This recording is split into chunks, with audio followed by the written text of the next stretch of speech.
That's a hell of a win, man. How are you feeling? Yeah, good. A little bit tired now after the adrenaline's worn off a little bit, but yeah, that's the biggest win of my career by far.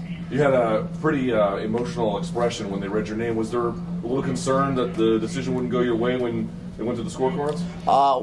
I knew it was close. I thought I'd done enough. I definitely knew I won the third round, and I thought I won the first round as well. The second round was a little bit closer, but you never can tell. I mean, he's an icon of the sport. You don't know if the judges will sway the way of the better-known fighter when it's a close fight, but I think I deserve to win the fight. You know, he was throwing single shots, you were throwing combinations. I'm wondering if you can now, that the fight's over, talk to me about the game plan. Like, what was it? To get him on the back foot, clinch? What was it? Yeah, so stay low, because he's very good at linking his boxing and shots in together. So it was to stay low, throw the cross a lot, throw a lot more straight punches, because he ducks under on the hook a lot. He did that against Little Nog when he fought him. So we watched the fights where he fought other southpaws, because it's a little bit different.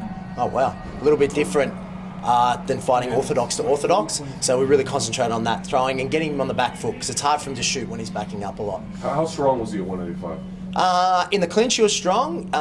Striking-wise, he didn't hurt me with anything. I mean, I'm a little bit marked up, but I always get marked up. But yeah, he wasn't as heavy on top as I thought he'd be. Normally when he takes people down, he's really good at keeping them down, but I could jump straight back up to my feet, and his punches weren't as heavy as I thought they'd be. So that was good. And his speed? His speed, he was fast, but I think I read him pretty well. And as I got him backing up, it was very hard for him to set his feet and throw hard shots back at me. Where do you feel like a win like this puts you over a marquee opponent like you said?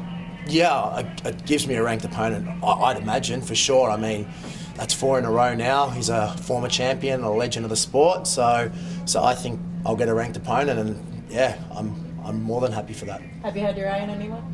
Not really. It's kind of shifted now. I mean, it was, I would reckon I was close to someone 10 to 15. I reckon anyone outside the top 5 or 6, I could probably match up okay against. I think the top 6 guys are kind of fighting for something else once Bisping and GSP do their thing, but those top 6 are kind of exclusive at the moment. Anyone outside of that, I think with a full training camp, I'm more than a match for. Were you surprised that he was just able to negate like premature judo and the tosses that you went for?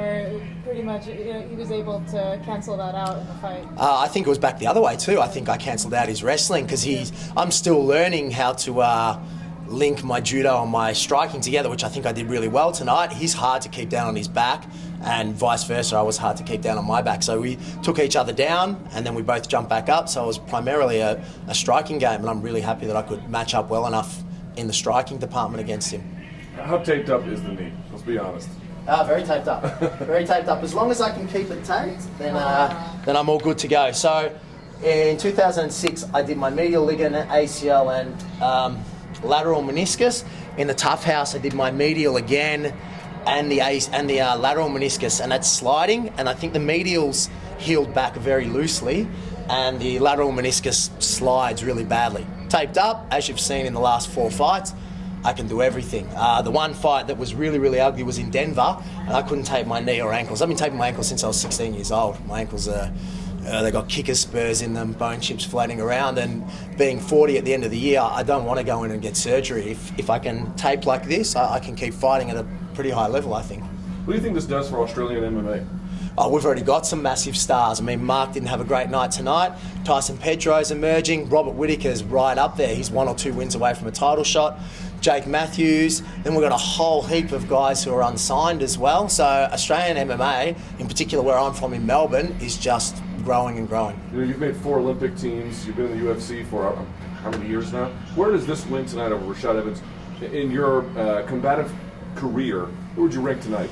So I was talking to my coaches and my wife before. My wife's a 5-time Olympian and Olympic bronze medalist in judo as well. And I got close to getting medals and occasionally beat the top guys like world and Olympic medalists in judo, but never quite jumped over and won a medal at a Worlds or an Olympics. And fighting guys like Rashad, that shows that I've kind of pushed that aside. That's not judo anymore. It's like a second life for me, and another opportunity to be able to step up against better and better competition and kind of maybe flush away the demons of my former sporting career, and so far I'm doing that. Granted, I'm a little bit longer in the tooth than I'd like to be doing it, but tonight, as a prime example, I mean, Rashad's only a couple of years younger than me, but man, he's a legend of the sport, isn't he?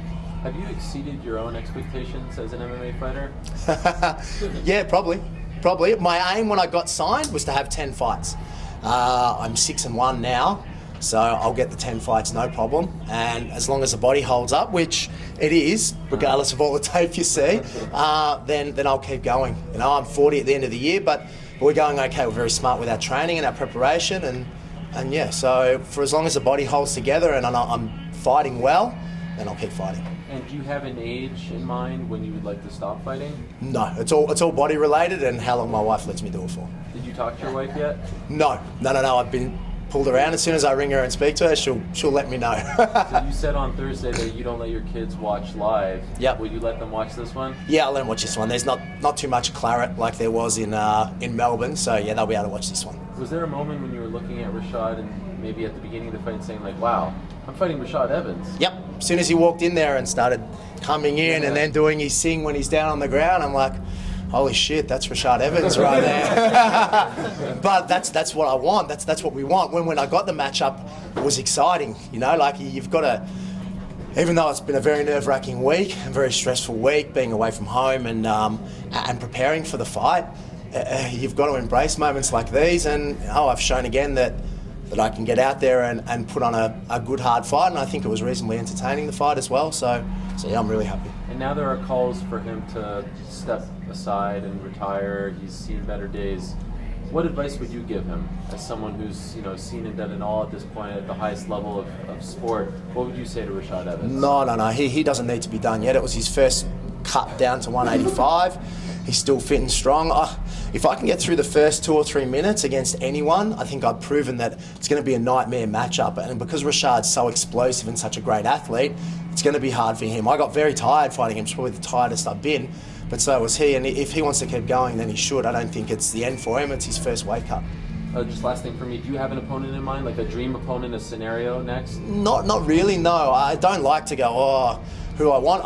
I think I deserve a ranked guy, but I need to talk to my coaches. But I mean, I don't want to take a step back down and fight someone else. I want to fight, and I want to be ranked by the end of the year, and I think I'm getting closer. With you pushing 40, is it a race against Father Time in your career, do you think, or no? No. The body's not 40, the body's maybe 50, but we'll keep going for a little while longer. A lot of fight enthusiasts, like Michael Bisping and Kenny Floyd, often say that judo hasn't been dominant in MMA, but as you said tonight, you kind of canceled out Rashad's wrestling. How do you feel like that your judo game canceled his wrestling out? I think it did well. I stood straight back up. I actually wrestled for Australia in the Commonwealth Games in 2002 as well. So it's all about how you transition just the little tricks and movements into judo. And Rashad's a high-level wrestler. Yeah, he took me down, but I stood straight back up. Unfortunately, vice versa. I swapped his feet out and he stood back up as well. But it's a nullifying game, and judo and wrestling mentalities are very similar. They're grinding, push forward kind of deals. It's just a shame that the current international judo rules are going to limit the amount of guys you're going to have crossing over because there's no leg grabs anymore. My whole judo career was done dealing with leg grabs, pardon me, and dealing with people groveling around here. So I'm used to it. You won't get as many judo guys crossing over anymore because it's not in the rules anymore. They won't know how to deal with a double leg, which is a shame because judo is an awesome sport and it's a great base for MMA, in my opinion anyway. The foot sweeps you were trying, was that improv or not? No. We worked on those. Worked on scrambling a little bit more and getting hold. So a foot sweep to a clinch kind of situation. Didn't quite work, didn't get to him, but it certainly unsettled what he was doing a lot, especially when his foot was turning in. So yeah, we definitely worked on that. I've only fought in my 7 UFC fights, more than half the opponents have been southpaws. So I don't often get the opportunity to sweep that front leg like that, and tonight was a great opportunity to do it. You kept laying in that left hand a lot too. Was that something that you also worked on again? Absolutely. It was throw it, double it up. I tried to vary it, throw it over the top, throw uppercuts. I think I got a lot of success with dirty boxing on him as well. But yeah, I tried to vary the left hand a lot.